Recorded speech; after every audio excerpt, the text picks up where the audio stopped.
লাংসাউথ cave থেকে আমরা ফিরছি ক্রুজের দিকে। সারাটা দিন কেটেছে আমাদের অন্যরকম এক ভালো লাগার অনুভূতি নিয়ে। ভয়াবহ রকমের সৌন্দর্যের নতুন এক অভিজ্ঞতার মুখোমুখি হলাম আজ, যেটা আমার পুরো লাইফে খুবই স্মরণীয় হয়ে থাকবে।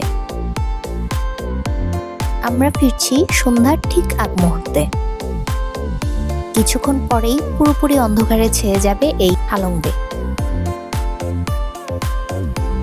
সবকটি ক্রুজেই আলো জ্বলে উঠেছে, যেন সাগরের মাঝে জ্বলজ্বল করছে নক্ষত্র। রাতের অন্ধকারে এর উজ্জ্বলতা আরো ফুটে উঠবে।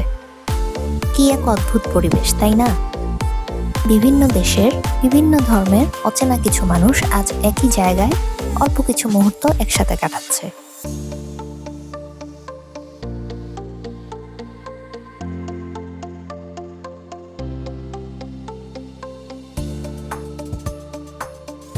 আমরা ক্রুজে পৌঁছার কিছুক্ষণ পরেই তারা সন্ধ্যার নাস্তাটা সার্ভ করলো। ক্রুজের ছাদেই এর ব্যবস্থা করা হয়েছে, তাই আশেপাশের এই সুন্দর পরিবেশটা উপভোগ করেই খাওয়া দাওয়া সেরে ফেলা যাবে।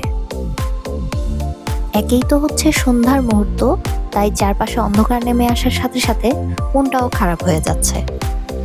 ভিয়েতনামে এসে এই জায়গাটা এক্সপ্লোর করা একদমই কল্পনার বাইরে ছিল। লিস্টের বাইরে এমন একটা জায়গায় এসে এতটা মায়ায় পড়ে যাব সেটা ভুলেও ভাবতে পারিনি। যাই হোক, মন খারাপ করলে তো আর দিন যাবে না, তাই এখন পেটের দিকে নজর দিয়ে একটু খাওয়া দাওয়া সেরে নিলাম। এখানে ওরা সন্ধ্যার নাস্তার মধ্যে পেয়ারা, তরমুজ, চিপস, নিমকি এই আইটেমগুলো রেখেছিল, আর সাথে চা কফির ব্যবস্থা তো আছেই।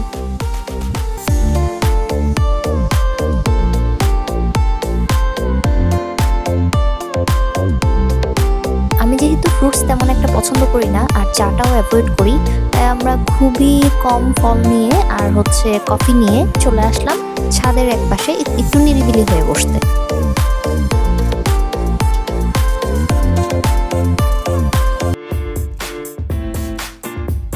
এবার আপনাদেরকে দেখাচ্ছি রাতের ডিনারে কি কি আইটেম ছিল। এটা হচ্ছে টোফু, যেটা আমার হাজবেন্ড তো কখনো চপস্টিক ইউজ করেনি, কিন্তু কিভাবে যেন খেয়ে নিল। আর এটা হচ্ছে স্টিম চিংড়ি, যেটা খুব সুন্দর ডেকোরেশন করে সার্ভ করা হয়েছিল। ওদের সার্ভিং সিস্টেমটা ছিল একটা আইটেম শেষ করে দেন অন্য আরেকটা আইটেম আনবে, তাই আমি সবটা সুন্দরভাবে ভিডিও করে আপনাদেরকে দেখাতে পারছি না।